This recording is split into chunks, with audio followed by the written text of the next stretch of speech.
Aquele corredor branco demais, frio demais, silencioso demais, e o barulho seco do tapa ainda ecoava, mesmo depois do silêncio. Dona Maria das Dores, 68 anos, estava sentada num dos banquinhos perto do bebedouro do hospital. Veio visitar a filha, que estava grávida de 7 meses e internada com pressão alta. Mas o que viu ali foi o que nenhuma mãe deveria ver, e muito menos uma sogra. A cena foi rápida, mas doeu como se tivesse levado o tapa também. O genro, com aquela camisa social cara e um cheiro forte de perfume importado, não hesitou. A voz dele cortou o corredor antes da agressão. Você quer mesmo fazer esse escândalo, Luísa? Aqui, na frente dos outros? A filha, Luísa, tentava manter a compostura. Mesmo com o olho inchado de tanto chorar, mesmo com a barriga pesada, ela ainda falava baixo, com cuidado. Eu só perguntei onde você estava ontem à noite. Foi aí que veio o tapa, estalado, frio, sem culpa. E mesmo com uma técnica do hospital vindo em direção à confusão, ele ainda teve coragem de dizer: "Tá vendo, Dona Maria? É isso que sua filha faz, me envergonha." Dona Maria se levantou devagar. Olhou para o genro como quem olha para o chão que pisam, mas não disse nada. Ela apenas andou em direção à filha, segurou o braço dela, passou a mão no rosto com cuidado e disse baixinho, para que ninguém ouvisse: "Se quiser falar, fale baixo. Aqui é hospital e a vergonha já é minha." Não era a primeira vez que via aquele tipo de coisa. Há meses, Dona Maria escutava gritos pela casa, portas batendo. Luísa sempre sorria por fora, mas tinha um fundinho triste no olhar. Aquele olhar que só mãe percebe. Mas agora tinha uma barriga no meio disso tudo. Tinha um bebê e tinha um tapa, diante de enfermeiras visitantes da própria sogra. Mas o mais humilhante ainda estava por vir. Antes de sair escoltado pela segurança do hospital, o genro ainda se virou e disparou, na frente de todos: "É isso, né? Família de pobre é tudo igual. Já entendi de onde vem o sangue fraco dessa criança." Ninguém teve reação, só Dona Maria. Ela segurou a filha com força e murmurou: "A senhora vai se levantar agora, vai para dentro, e a mãe dele vai calar a boca, por enquanto." O por enquanto dela não era ameaça. Era certeza antiga de quem já engoliu muito sapo e ainda está vivo. Ela não ia berrar, nem correr atrás de justiça na frente de todo mundo. Dona Maria era do tipo que não gritava. Ela agia. E naquele dia, ela viu o que precisava ver. Luísa voltou para o quarto, meio tonta, com a bochecha ainda quente e o orgulho completamente partido. O médico tentou acalmá-la, mediu a pressão, passou orientações, mas ela mal escutava. Na cabeça dela, só rodava uma frase: "Ele me bateu." Não gritava, não chorava, não reclamava. Luísa era dessas que se acostumou a engolir. Engolir o choro, a humilhação, a ausência, a solidão dentro de casa. O casamento dela com Eduardo, o filho de um empresário conhecido da cidade, começou como conto de fadas e foi virando conto de controle. Ele escolhia o que ela vestia, controlava o cartão, dizia que a casa era dele, não gostava que ela falasse com vizinhas, dizia que a sogra estava velha demais para ficar dando palpite. Dona Maria via tudo, sentia tudo, mas achava que não era sua hora de falar, até aquele tapa. Mais tarde, naquele mesmo dia, quando a enfermeira saiu do quarto, Dona Maria puxou uma cadeira para o canto, sentou com as mãos no colo e disse, sem encarar a filha: "Luísa, você vai me desculpar o que eu vou dizer, mas eu preciso." Luísa olhou com medo. "A senhora vai brigar comigo?" "Não, brigar não. Só vou te lembrar do que você esqueceu. Você é filha de mulher forte, não nasceu para se calar para homem nenhum." Luísa chorou. "Mãe, eu tenho vergonha. Todo mundo viu, até a senhora." "Filha, vergonha ele é quem tem que ter, e vai ter. Eu só estou esperando a hora certa." Luísa não entendeu, mas Dona Maria já estava em outro tempo. Ela lembrava da própria juventude, do marido que nunca gritou com ela, mas que morreu cedo, deixando a filha para criar sozinha. Lembrava dos tempos de costura, dos trocados guardados num vidro, do quanto batalhou para criar Luísa com educação, com respeito. E agora, aquele menino mimado que chamava a sogra de véia, achava que podia bater em mulher e sair bonito? Dona Maria não tinha advogado, não tinha estudo, mas tinha olho, tinha memória, tinha tempo e, mais do que tudo, tinha vontade de não deixar isso passar impune. Ele tem dinheiro, mãe, tem empresa, tem gente que passa pano para ele até quando ele mente. Eu tô com medo. Ele tem dinheiro, mas não tem Deus, nem vergonha, nem mãe. Dona Maria se levantou devagar, alisou a saia com a palma das mãos e olhou para a filha com calma. Você vai descansar. Eu vou dar um pulinho ali na recepção. Fazer o quê, mãe? Só vou perguntar uma coisinha para uma moça que vi do lado da assistente social, aquela moça da defensoria. Luísa a observou sair. Tinha algo no passo da mãe. Não era raiva, era firmeza.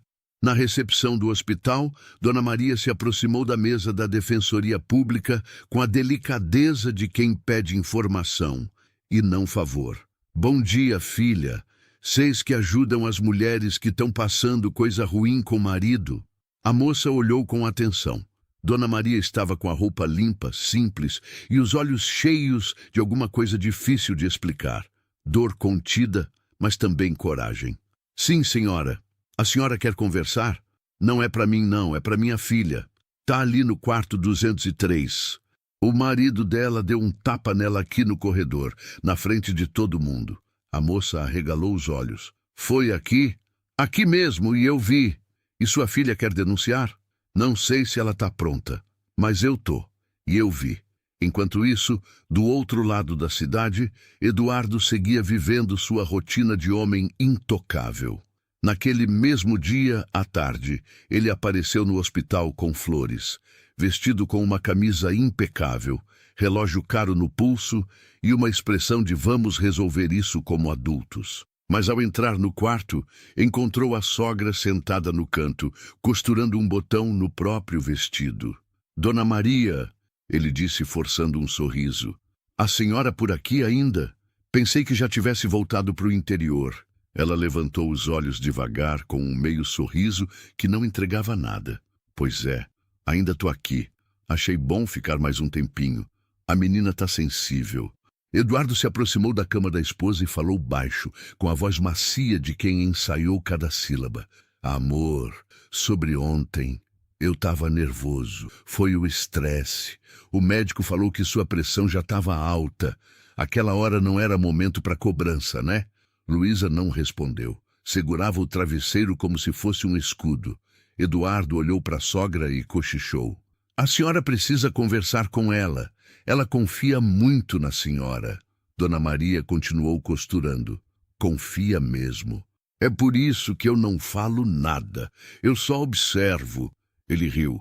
A senhora é sábia, mas também sabe como essas coisas funcionam, né? Casamento é feito de altos e baixos. Não dá para destruir tudo por causa de um mal-entendido.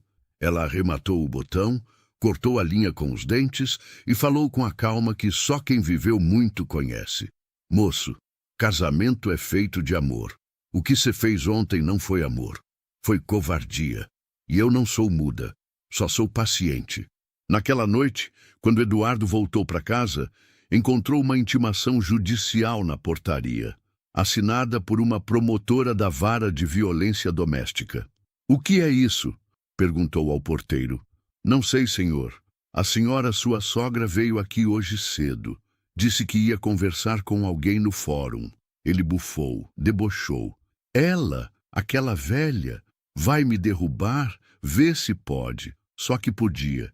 E ele ainda não fazia ideia do que ela estava preparando. Dona Maria nunca teve estudo, mas sabia ouvir. E quando uma mulher sabe ouvir, ela também aprende a ler o silêncio. No tribunal da cidade, ela andava de um lado para o outro com uma pastinha na mão. Tinha ido atrás da defensora pública que lhe dera atenção no hospital. Esperou horas, Sentou num banco de madeira com um saquinho de pão de queijo e uma garrafinha de água que trouxera de casa. Quando foi chamada, entrou numa sala onde havia 2 promotores, uma assistente social e uma advogada. A senhora é mãe da Luísa? Sou, sim. E vi com esses olhos que a terra há de comer o que aquele traste fez com a minha filha. Ela vai testemunhar? Por enquanto não. Ela está com medo. Mas eu posso. E tenho nome de gente, tenho CPF, tenho voz. A defensora, impressionada, anotou tudo. E com base na denúncia de Dona Maria, abriu um pedido cautelar. Se aprovado, impediria Eduardo de se aproximar de Luísa e obrigaria o hospital a liberar imagens da câmera que ficava no corredor do 2º andar. Eduardo, por outro lado, seguia agindo como se tudo estivesse sob controle. Na reunião com os investidores da empresa da família, ele fazia piadas sobre a sogra. A mulher jurava que estava num tribunal do Oscar, gente. Falava com a juíza como se fosse amiga de infância. Esses pobres vivem num mundo paralelo. Os risos da sala foram abafados por um silêncio tenso. Um dos investidores mais antigos pigarreou. Eduardo, você sabe que nossa imagem vale ouro, né? Essas coisas de agressão não pegam bem, mesmo que seja só fofoca. Ele deu de ombros. Não se preocupem, isso morre logo. A mulher é velha, analfabeta. Quem vai ouvir ela? Só que ouviram. Dona Maria, naquele mesmo dia, voltou ao hospital. Procurou a enfermeira que ajudou Luísa durante a internação. Conversaram baixinho na sala de repouso.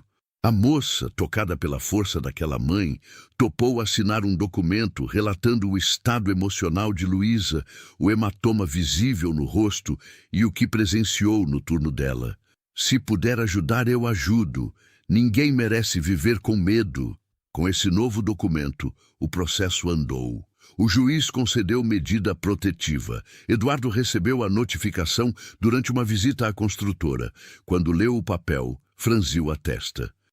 Tá de brincadeira? Isso é sério? O advogado da família respondeu seco. Infelizmente, sim. A denúncia foi acolhida e a sogra está sendo tratada como testemunha-chave. Ela é firme, fala bem e o Ministério Público está levando a sério. Eduardo bufou. Aquela velha desdentada. Vocês estão me dizendo que vão acreditar nela contra mim? Um dos empresários mais influentes da região. O advogado o encarou. Se fosse só ela, talvez, mas parece que mais gente viu. E agora tem até relato de enfermeira no processo. A coisa está começando a feder, Eduardo. Ele jogou a pasta em cima da mesa, furioso. Isso é um circo.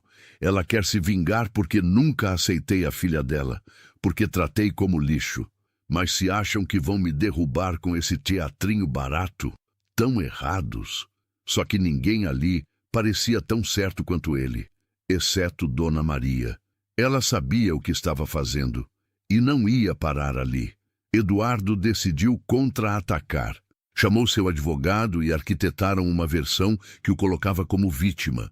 Segundo ele, Luísa estava emocionalmente instável por conta da gravidez e foi ela quem o agrediu primeiro. Ela me empurrou, me ameaçou, eu só me defendi. Eu tenho marcas no braço. O advogado fotografou o local. Realmente havia uma vermelhidão, causada por uma alergia que Eduardo tinha desde criança. Mas isso pouco importava. Eles redigiram uma declaração formal, com um pedido para suspender a medida protetiva. Eduardo publicou uma nota nas redes. Jamais levantei a mão para a mãe do meu filho. Estamos passando por um momento delicado e espero que a justiça reconheça que sou um homem íntegro e jamais faria algo assim. Nos comentários, uma chuva de críticas. A justiça não se compra, Eduardo. Se é inocente, por que está tão nervoso? A câmera do hospital vai mostrar, viu? Ele mandou apagar os comentários negativos e bloqueou centenas de perfis. Estava perdendo o controle. Enquanto isso, Dona Maria observava tudo com serenidade. Sabia que não era só sobre justiça, era sobre devolver dignidade à filha. Ela voltou à Defensoria Pública com mais um papel, um bilhete escrito à mão por Luísa dizendo: "Mãe, eu não consigo mais. Tenho medo. Ele disse que se eu abrir a boca, o bebê vai nascer sem pai. Mas eu não aguento mais me calar. Me ajuda. A defensora leu e engoliu em seco. Dona Maria, a senhora tem noção do quanto isso é poderoso? Tenho. Mas o que mais me dói é saber que minha filha precisou me escrever isso escondida. Ela não gritou, não correu, só me deixou esse papel como quem pede perdão por viver. A advogada respirou fundo. Vamos até o fim, Dona Maria. Eu prometo. No hospital, a juíza autorizou a quebra de sigilo das imagens. O vídeo da câmera do segundo andar foi entregue com autorização judicial. O que se viu? Luísa no corredor chorando, Eduardo gritando com o dedo em riste e depois o tapa. A imagem não deixava dúvidas. Dona Maria soube da confirmação no fim da tarde. Estava sentada no sofá, com a Bíblia aberta no colo, quando recebeu a ligação da defensoria. O vídeo confirma. Não tem mais como ele negar. Ela fechou os olhos e chorou em silêncio. Agora, me diga você que está ouvindo essa história até aqui. O que você faria no lugar dessa mãe? Você já viu alguma injustiça assim dentro da sua própria família? De onde você está assistindo essa história agora? Aproveita esse momento e comenta aqui embaixo. Se inscreve no canal, curte e compartilha esse vídeo. Assim, mais gente vai conhecer a força de quem luta calado e age no momento certo. A juíza marcou a audiência preliminar. Eduardo, de terno claro e óculos escuros, chegou com seu advogado e um leve sorriso no rosto. Luísa, mais magra, com um vestido simples, caminhava devagar, o barrigão já pesando. Dona Maria a segurava com carinho, como quem segura o mundo nos braços. No saguão, Eduardo olhou para a sogra como quem olha para um lixo na calçada. Não acredito que a senhora teve coragem de trazer isso aqui para frente. Isso é de família. Dona Maria não respondeu. Apenas fitou os olhos dele, com a firmeza de quem já enterrou marido, pai e irmãos. E ainda assim, nunca perdeu a fé. Família que bate em mulher não é família, é covil.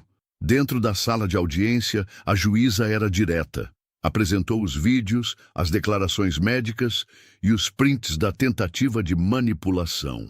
O advogado de Eduardo tentou desqualificar as provas. Disse que o vídeo podia ser interpretado de várias formas, que o tapa era uma tentativa de conter um surto. Mas a juíza interrompeu. O senhor está sugerindo que conter um surto de uma mulher grávida envolve um tapa no rosto dela? O advogado engasgou. Eduardo tentou falar, mas a juíza não deixou. O senhor já falou demais nas redes. Agora, a senhora Dona Maria gostaria de se manifestar como testemunha? Dona Maria se levantou, colocou os óculos e tirou da bolsa uma caderneta antiga. Folheou com cuidado, parando em uma página onde havia rabiscado datas, frases e até falas da filha ao telefone. Eu não tenho estudo, doutora, mas tenho ouvidos. E eles ouvem muito bem. Cada vez que minha filha me ligava chorando, eu anotava, porque eu sabia que um dia o senhor Eduardo ia dizer que era tudo invenção. Todos se calaram. A juíza olhava com atenção. Continue, Dona Maria. Ela leu. Dia 15 de março. Mãe, ele gritou porque eu não deixei ele viajar. Dia 22 de março. Ele me empurrou da escada e disse que foi sem querer. Dia 5 de abril. Disse que se eu contar para alguém, vai me internar. E assim por várias páginas. O silêncio naquela sala era quase sagrado. Ao sair do tribunal, um repórter se aproximou de Eduardo com o celular gravando. Vai comentar sobre a acusação, senhor Eduardo. Ele empurrou o repórter e ainda soltou. Vocês gostam mesmo é de ver homem rico na lama, né? Eu que sustento essa gente toda e ainda sou tratado como criminoso. O vídeo viralizou na mesma hora. Mas o melhor ainda estava por vir. A sala do tribunal estava lotada. Alguns curiosos, jornalistas locais, assistentes sociais, estudantes de direito. Mas quem mais chamava a atenção era a mulher idosa sentada na terceira fileira, mãos sobre o colo, olhar tranquilo e expressão serena. Dona Maria. Eduardo chegou atrasado. Disse que o trânsito estava intransitável, embora morasse a 3 quarteirões. Perdão, meritíssima. Achei que a senhora esperaria por mim. A juíza sequer respondeu. Seu olhar atravessou o terno caro dele como uma faca quente na manteiga. A promotora começou forte. Apresentou um laudo psicológico de Luísa, atestando traços de ansiedade severa, episódios de pânico e depressão induzida por relacionamento abusivo. Mostrou os exames da gestação e o histórico de faltas no pré-natal motivadas por controle e isolamento. Eduardo cruzava os braços, depois batia o pé no chão, depois revirava os olhos. Isso tudo é exagero. A minha mulher sempre foi dramática. E essa senhora aí, apontou para Dona Maria. Ela sempre me odiou. Dona Maria não se mexeu, mas quando a juíza lhe deu a palavra, ela se levantou. Eu nunca odiei ninguém, mas também nunca fechei os olhos para covarde que bate em mulher grávida. A plateia soltou um murmúrio baixo. Eduardo ficou rubro.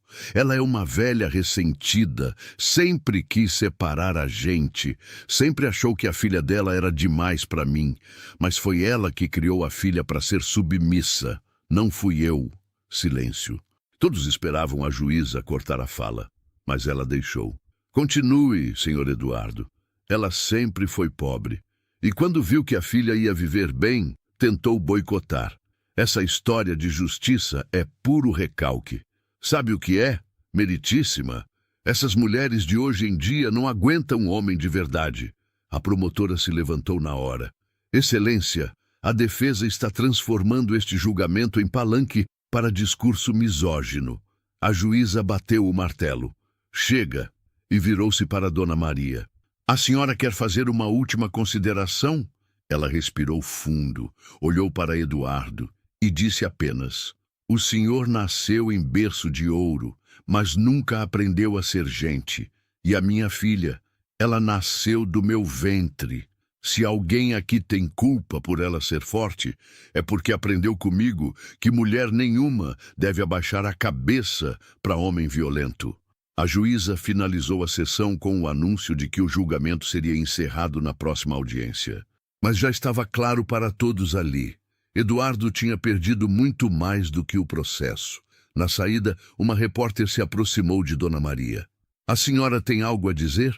Ela sorriu com os olhos marejados. Tenho sim, que a justiça tarda, mas quando é feita por uma mãe, ela nunca falha. E caminhou lentamente, com sua filha grávida, amparada no braço. As duas, como duas guerreiras, saindo vitoriosas, sem levantar a voz. No dia seguinte, a cidade estava em alvoroço. Os jornais locais estamparam a manchete. Filho de empresário agride esposa grávida. Sogra comove o tribunal. Mas o que mais impressionava era o vídeo que rodava em todos os cantos da internet. Ali, Dona Maria aparecia de pé, encarando o genro como se ele fosse invisível, enquanto a filha chorava em silêncio ao lado. Os comentários eram unânimes. Essa senhora é gigante. Minha mãe faria o mesmo. É por mulheres assim que o mundo ainda tem conserto. Na audiência final, Eduardo foi orientado a se desculpar. Era a última chance de amenizar sua pena. Mas ele escolheu o caminho que sempre escolheu. Me desculpar. Pelo quê? Pela minha mulher ter crescido fraca? Pela mãe dela não ter me respeitado nunca? O Brasil está cheio de mulherzinhas que fazem um escândalo por qualquer tapa. Essa aí só está usando a gravidez como escudo.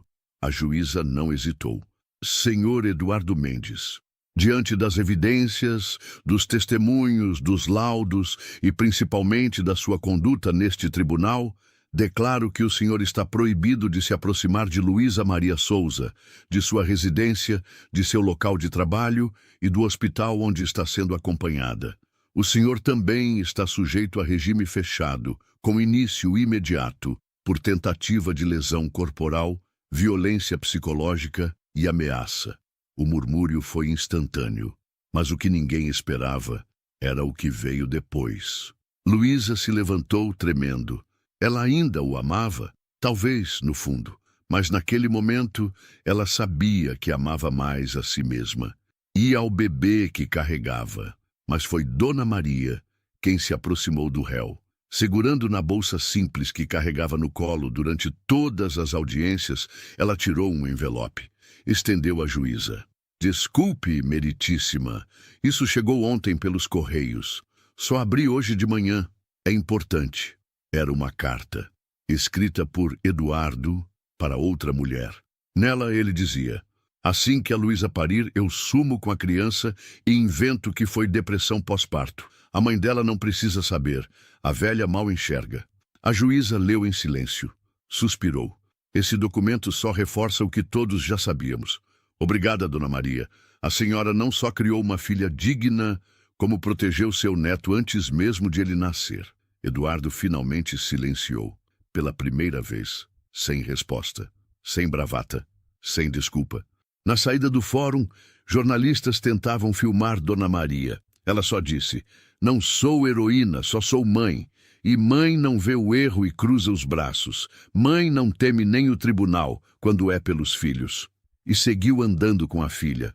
De mãos dadas, as duas pareciam pequenas diante do mundo. Mas naquele dia, carregavam dentro de si algo muito maior do que o mundo podia entender.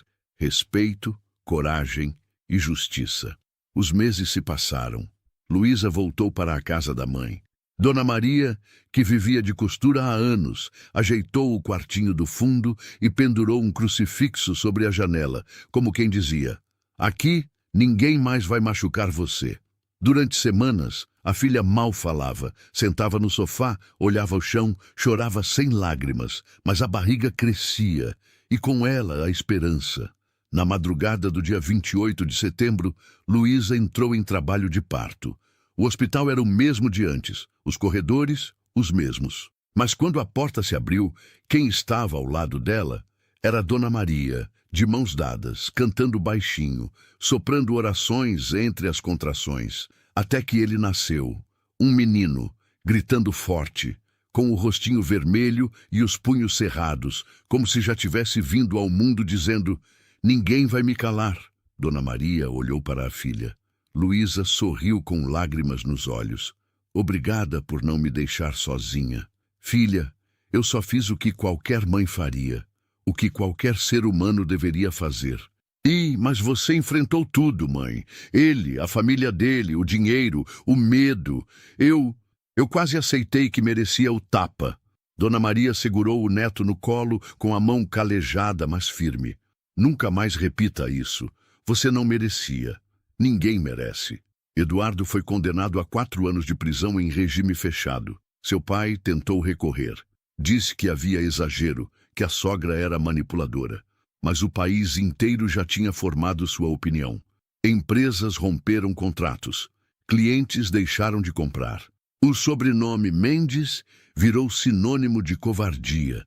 E no final, não foi um tapa que destruiu tudo. Foi o desprezo dele por uma mulher idosa que ele achava fraca demais para ser ouvida e forte demais para ser comprada. Na televisão, uma repórter perguntou: Dona Maria, a senhora acha que agora fez justiça? Ela pensou, demorou e respondeu: justiça mesmo.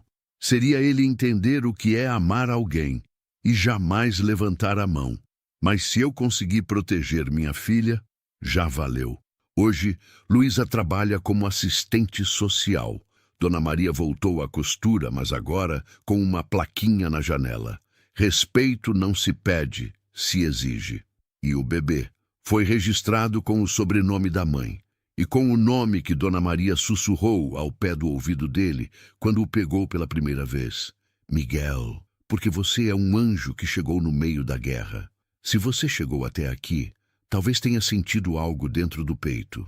Talvez você também seja mãe, ou filha, ou tenha visto alguém que ama passar por isso e ficou calado por medo, vergonha ou impotência. Mas agora você viu que o amor verdadeiro não se esconde. Ele se levanta, ele enfrenta e ele protege, mesmo quando o mundo todo diz que é inútil. Comente aqui embaixo, você já presenciou uma injustiça como essa? O que faria se fosse sua filha, sua mãe ou você mesma. E não esqueça, curta esse vídeo, compartilhe com alguém que precisa ver isso e se inscreva no canal, porque histórias assim merecem ser contadas e ouvidas. O aniversário dele era sempre uma ocasião grandiosa. Salão reservado, gente importante, mesa farta, convidados escolhidos a dedo. Tudo impecável, tudo caro, tudo pensado para impressionar. Mas no meio de tanto luxo havia uma figura que destoava. Uma mulher simples, de vestido floral já desbotado, com os cabelos presos de qualquer jeito, e um presente embrulhado em papel comum, segurado com as duas mãos, como se fosse ouro. Era a mãe dele. Dona Elsa tinha atravessado a cidade inteira de ônibus, com o coração batendo acelerado, não por causa da festa, mas pela esperança.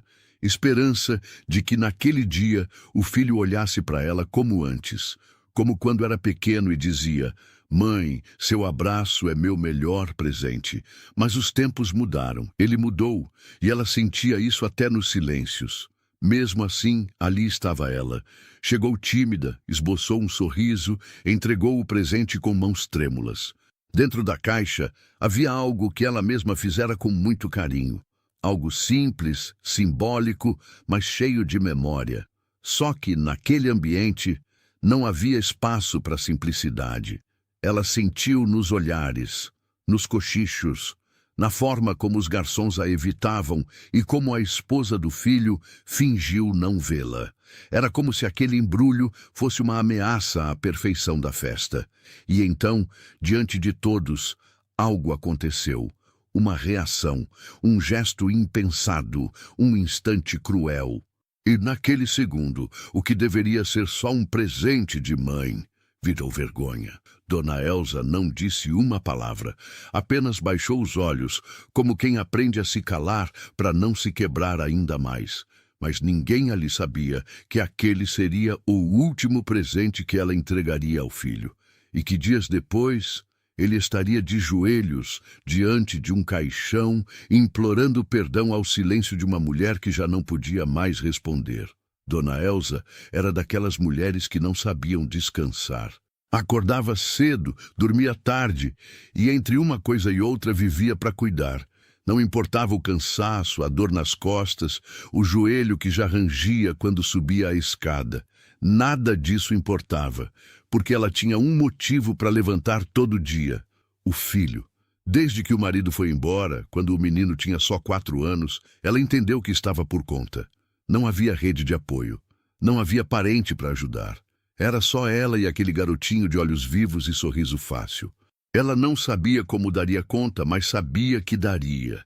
Trabalhou como diarista por mais de 20 anos. Limpava casas, lavava roupas, passava, cozinhava. Às vezes voltava tão cansada que dormia sentada no sofá. Mas mesmo assim, todo dia colocava o prato mais cheio para o filho, e se sobrasse só arroz para ela que fosse. O importante era ele estar bem alimentado. Nunca reclamou, nunca cobrou. Era o tipo de mãe que dizia tudo bem, mesmo quando o coração pedia socorro. O menino cresceu vendo tudo aquilo, vendo o esforço, vendo o amor, e por muitos anos retribuiu com gestos pequenos. Um desenho colado na geladeira, um beijo antes de sair para a escola, um "obrigado, mãe", que vinha do fundo da alma. Mas o tempo tem dessas coisas. Às vezes, ele apaga o que não deveria. E à medida que o menino foi crescendo, estudando em escolas melhores, ganhando destaque, conhecendo outros mundos, foi se afastando do dela. No começo, eram só pequenas coisas. "Não posso ir hoje, mãe." Uma visita mais rápida, um telefonema que não vinha. Depois vieram as mudanças maiores, o tom de voz mais impaciente, a vergonha disfarçada de ocupação, o jeito de tratá-la como alguém de outra realidade que não entendia mais o mundo dele. Quando passou no vestibular de administração, ela chorou de emoção, mas ele parecia mais preocupado com a marca da roupa que vestiria no primeiro dia de aula. Quando conseguiu o primeiro estágio, ela fez bolo. Mas ele só apareceu depois das 10 da noite e comeu em silêncio. A cada conquista, ele parecia se afastar mais do ponto de partida.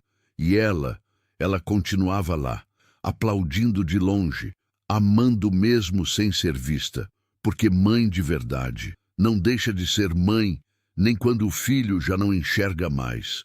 O aniversário do filho estava chegando, 32 anos, um homem feito, bem-sucedido, com carro próprio, terno alinhado, escritório bonito e um apartamento de capa de revista. Dona Elsa não sabia o que comprar. Afinal, o que se dá a alguém que já tem tudo? Ela pensou em camisetas, em um perfume, até em um relógio. Mas o preço de qualquer uma dessas coisas era simplesmente impraticável. Sua aposentadoria mal cobria o essencial.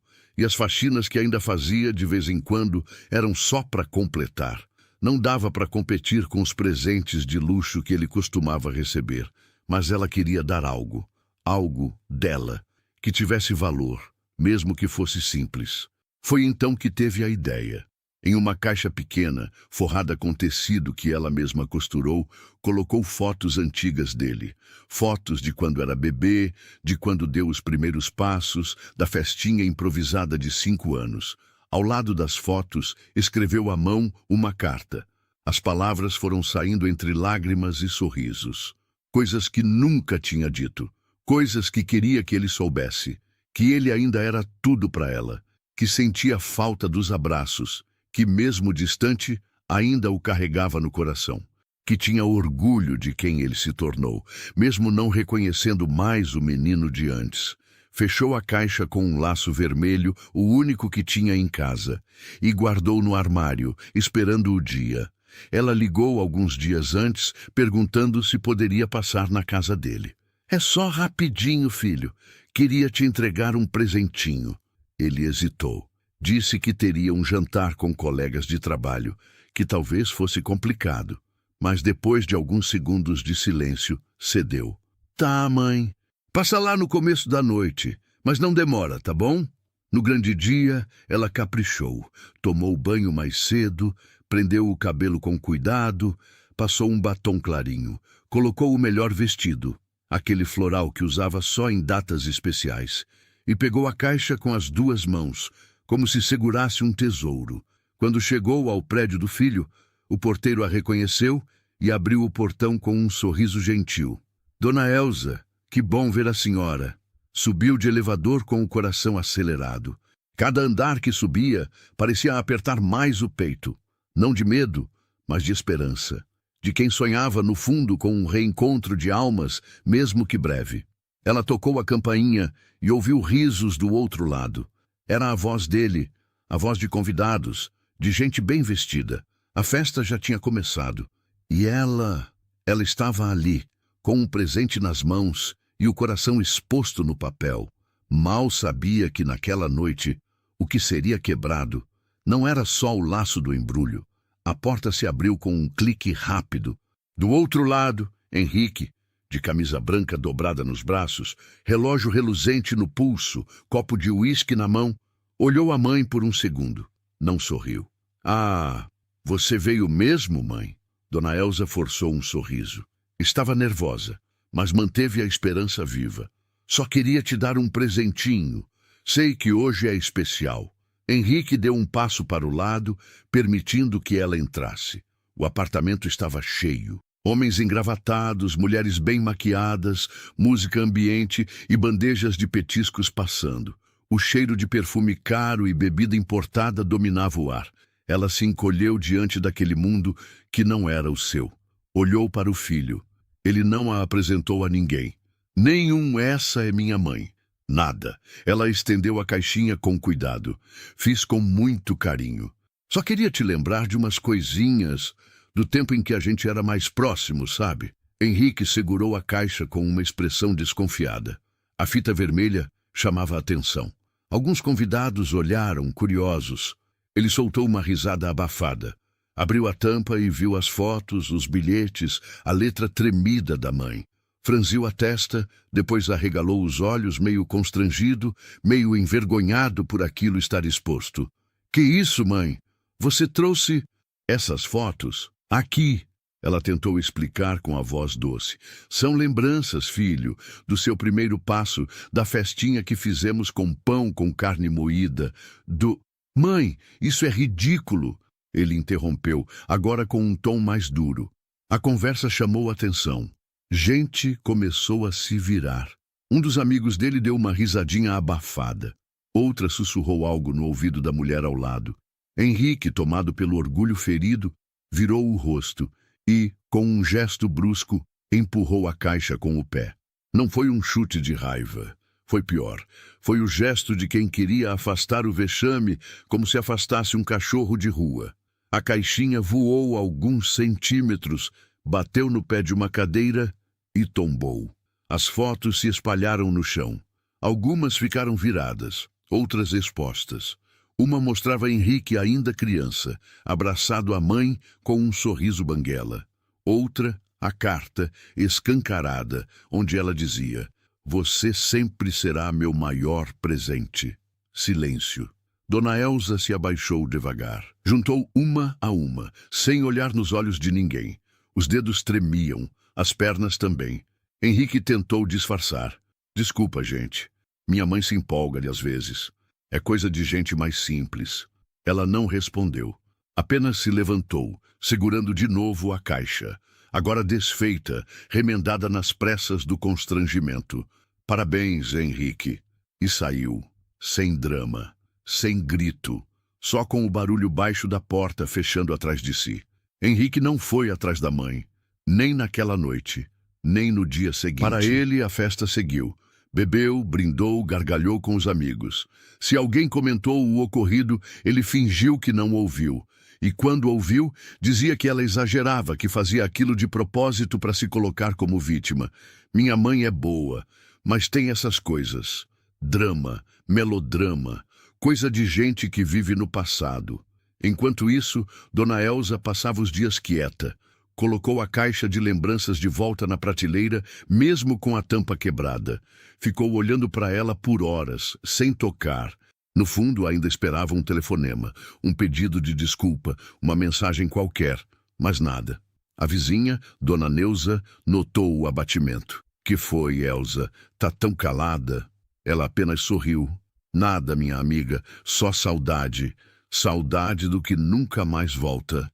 Henrique também não apareceu no domingo como prometera, e Dona Elza, pela primeira vez em anos, não fez o bolo de fubá com erva doce que ele tanto gostava. Ficou sentada na varanda, olhando a rua vazia.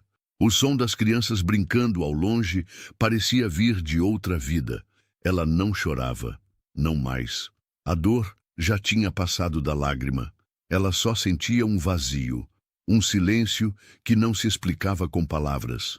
Henrique, por sua vez, só percebeu que havia algo errado muitos dias depois, quando o número dela chamava e não atendia. Mandava mensagem, mas ela visualizava e não respondia. Não como vingança, mas como quem simplesmente não tinha mais forças para recomeçar o mesmo ciclo. "E você? Já viu alguém ser silenciado assim por dentro? Alguém que um dia gritava amor e agora só respira saudade? Comente aqui de onde você está assistindo essa história. Esse tipo de dor, infelizmente, não tem CEP. Acontece em todo lugar." Henrique ainda não sentia culpa. No fundo, achava que ela estava exagerando, que um dia ia passar, que tudo ia voltar ao normal. Mas Dona Elza, pela primeira vez, decidiu não insistir mais, não correr atrás. Parou de mandar mensagem, de perguntar se ele estava bem, de desejar bom dia com figurinhas de sol e flor. E isso doeu mais nele do que qualquer bronca. Sentir que o amor da mãe agora não corria mais atrás. Nas semanas seguintes, Dona Elza adoeceu, mas não contou a ninguém. Fazia seus exames sozinha, pegava ônibus e voltava calada. A tosse persistente, a fadiga, o cansaço constante, tudo ela colocava na conta da idade. É normal, coisa de quem já viveu muito. Mas o coração dela, que um dia bateu acelerado para embalar o filho nos braços, agora batia cada vez mais devagar. Henrique ainda não sabia, nem imaginava o que viria. Mas a caixa, aquela caixa, ainda estava lá, no mesmo lugar, e o tempo corria. Foi numa segunda-feira chuvosa que Dona Elza caiu no banheiro. A vizinha escutou o barulho e correu. "Elza, tá tudo bem?" Ela não respondia. Estava consciente, mas fraca, com os olhos fundos e a respiração rasa. A ambulância chegou rápido e Dona Neuza, com o coração apertado, foi junto. Na ficha do hospital, marcaram contato de emergência e perguntaram: tem algum parente? Dona Neuza hesitou, mas passou o número de Henrique. Quando o celular tocou, ele estava no café com amigos. Atendeu sem olhar o número. Henrique, é do Hospital Santa Clara. Sua mãe foi internada com urgência. Pode vir? Ele demorou alguns segundos para entender. Minha mãe? Levantou rápido. Não terminou o café. Não explicou nada aos amigos. No caminho, o silêncio do carro foi pesado. Pela primeira vez, começou a lembrar da festa, do presente, do barulho da caixa quebrando. Ela ficou tão magoada assim. Chegou ao hospital às pressas, e o cheiro forte de desinfetante, o som dos monitores, o corredor gelado, tudo pareceu sufocar. Henrique Teixeira? Sou eu. Sua mãe está na UTI. O quadro é estável por enquanto, mas delicado. Pulmões comprometidos, sinais de infecção antiga não tratada. Ele sentou. Ficou ali, sem conseguir falar. Pela primeira vez em anos, se viu pequeno, frágil, sem controle, como um menino perdido em um mundo que ele achava dominar. A médica ainda disse: ela chegou sozinha, sabia? Disse que não queria incomodar ninguém. Henrique sentiu a frase como uma pedrada no peito. Passou a noite ali, não conseguiu dormir. Só lembrava dela na varanda, dela sorrindo com o bolo nas mãos, dela entregando a caixa com carinho. E ele? Ele chutou, pisoteou tudo, sem pensar. No dia seguinte, voltou para a casa da mãe. Procurou algo, qualquer coisa, um sinal, uma lembrança, e achou a caixa, lá na prateleira, com a tampa quebrada, e dentro dela, todos os desenhos que ele fazia quando criança. Recortes de jornal onde o nome dele saía, diplomas antigos, cartinhas do Dia das Mães que ele nem lembrava de ter escrito. E ali, no fundo, uma foto dele, com uns 7 anos, abraçado nela, rindo, com o dente da frente faltando. Henrique sentou no sofá e chorou, como há anos não chorava. Não era mais orgulho, nem vergonha. Era um lamento cru, a dor de ter ferido alguém que só oferecia amor.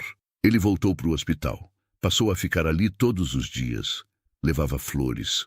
Lia salmos em voz baixa. Contava histórias da infância, mesmo que ela estivesse inconsciente. Mãe, a senhora precisa acordar, tá? Eu preciso pedir desculpa direito. Mas Dona Elza dormia. E o tempo seguia passando. O coração de Dona Elza não resistiu. Henrique estava no hospital quando os monitores apitaram. E aquela linha reta, fria e silenciosa, desenhou o que ele nunca imaginou que veria: a perda definitiva. Ele não gritou, não caiu, não esbravejou. Ficou ali, parado, como se o tempo tivesse congelado só para ele. A médica colocou a mão no ombro dele e disse com gentileza: ela foi em paz, sabendo que você estava aqui. O velório foi simples como ela queria. A vizinhança toda apareceu, gente humilde, com lágrimas sinceras. Todos tinham alguma história de Dona Elza para contar. Do bolo que ela levava quando alguém estava triste, da visita que fazia quando alguém estava doente, dos conselhos, dos abraços, do sorriso. Henrique ouvia calado. Ao lado do caixão, ele segurava uma flor branca. Os olhos estavam inchados, o rosto envelhecido de culpa. Mãe, me perdoa, murmurou baixo, mas parecia que o mundo inteiro escutou. Foi quando Dona Neuza se aproximou com algo nas mãos. Ela pediu para te entregar isso, se um dia você voltasse. Era a mesma caixa quebrada. Henrique tremeu ao segurar. A tampa ainda rachada, o papel de presente ainda meio rasgado. Abriu, e lá dentro, além dos recortes e cartinhas, havia algo a mais agora. Uma folha dobrada com letra trêmula. Era recente. Filho, talvez eu tenha errado tentando te proteger demais. Talvez eu tenha estragado o presente com meu jeito simples. Mas tudo que coloquei aqui dentro é amor. Cada papel, cada rabisco, cada lembrança é o que eu tenho de mais bonito. Se um dia você abrir essa caixa com o coração, vai entender. E se esse dia chegar, já vai ter meu perdão. Com amor, sua mãe. Henrique não aguentou. Se ajoelhou ali, no chão frio da capela, com a caixa no colo. Chorou alto, como uma criança que perdeu o colo. Os convidados ficaram em silêncio. Nenhum olhar de reprovação. Só a tristeza compartilhada de um amor que, mesmo quebrado, sobreviveu ao tempo. Mais tarde, quando o caixão desceu, ele colocou a caixa sobre ele. Agora sim, mãe, eu entendi. Pode descansar. E naquele instante, o céu se abriu. Uma luz suave escapou entre as nuvens, como se o próprio tempo tivesse se inclinado para testemunhar. Não havia mais palavras, apenas um silêncio cheio de tudo. Henrique ficou por último no cemitério, sentado no banco, olhando o túmulo recém-fechado. Sabia que nunca mais teria como desfazer o passado. Mas dentro dele, algo novo nascia. Um compromisso. Depois do enterro, Henrique desapareceu por alguns dias. Não voltou para o apartamento luxuoso, nem para a cobertura com vista para o mar, nem para o bar em que costumava afogar o tédio.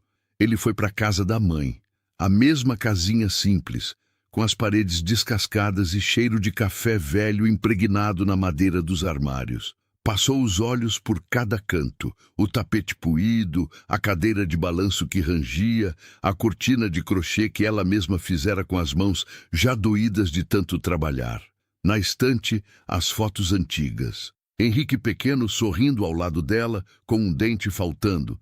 Em outra, ele ainda adolescente, de uniforme da escola pública, abraçado à mãe com orgulho. No centro da sala, o porta-retrato com a frase: "Lar é onde mora o amor." Henrique chorou de novo, mas dessa vez, com uma serenidade diferente. Abriu a caixa de ferramentas e começou. Consertou a torneira da pia que vivia pingando. Reforçou a maçaneta da porta dos fundos. Lavou cada janela, limpou os armários, reorganizou as prateleiras. Passou horas revivendo aquela casa com as próprias mãos. Era isso que ela queria, murmurava. No quintal, sentou no banco onde ela costumava contar histórias para as crianças da vizinhança. Dona Elza não era só mãe dele. Era como mãe de muitos ali. Henrique então teve uma ideia, uma daquelas que não vem da cabeça, mas do coração. Pegou parte do dinheiro da empresa, vendeu o carro importado, cancelou a viagem para a Europa. Com isso, reformou a casa da mãe por completo, mas sem mudar a essência. As cores continuaram as mesmas, o sofá continuou o mesmo, só ganhou reforço. Mas o mais importante veio depois. Transformou os cômodos de trás da casa em uma pequena biblioteca comunitária. Colocou uma placa na entrada: "Cantinho da Dona Elza, onde o amor ensina." Livros infantis, brinquedos educativos, puffs coloridos e espaço para leitura. As crianças da rua vinham, riam, se encantavam. Henrique contava histórias, fazia bolo de cenoura com cobertura de chocolate, receita da mãe, e ensinava lições que ele mesmo aprendeu tarde demais. Não havia câmeras, nem redes sociais, nem alarde. Apenas a tentativa real de ressignificar o vazio. Certa tarde, Dona Neuza apareceu por lá com os olhos marejados. Ela estaria tão orgulhosa. Henrique segurou a emoção e respondeu, olhando para o céu: "Eu espero que sim." E naquele instante, o vento balançou as cortinas da janela como se fosse uma resposta suave. A presença de Dona Elza podia ter partido, mas o amor dela agora morava em outros corações. E Henrique, aos poucos, ia deixando de ser o filho ausente, para se tornar aquilo que ela sempre viu nele, mesmo quando ele não via: um homem bom. Henrique nunca mais foi o mesmo. E isso não significa que virou santo, que passou a viver como monge ou que apagou todos os erros do passado. Não. Mas passou a viver com um olhar diferente, com mais silêncio e menos vaidade. Começou a notar o que antes ignorava: o cheiro do feijão no fogo, o som dos pássaros na manhã, o sorriso tímido de uma criança ao ganhar atenção. Tudo que antes parecia pequeno, Agora era imenso. Ele nunca mais celebrou o próprio aniversário, não por culpa, mas por respeito. O melhor presente que eu recebi, fui eu mesmo quem destruí, dizia, olhando a fotografia da mãe. Era a imagem dela sorrindo, segurando o presente que havia embrulhado com tanto carinho.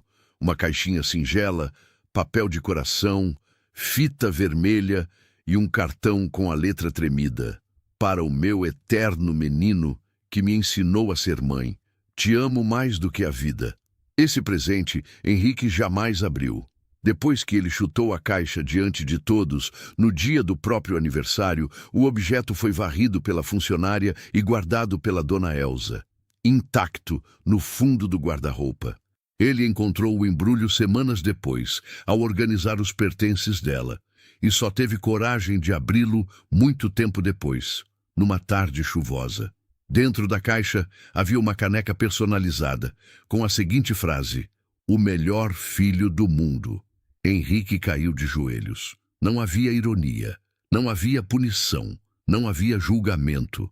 Havia apenas amor, um amor que esperou ser notado até o fim, e mesmo quando foi pisado, ainda assim permaneceu intacto, como aquela caixa. É assim o amor de mãe.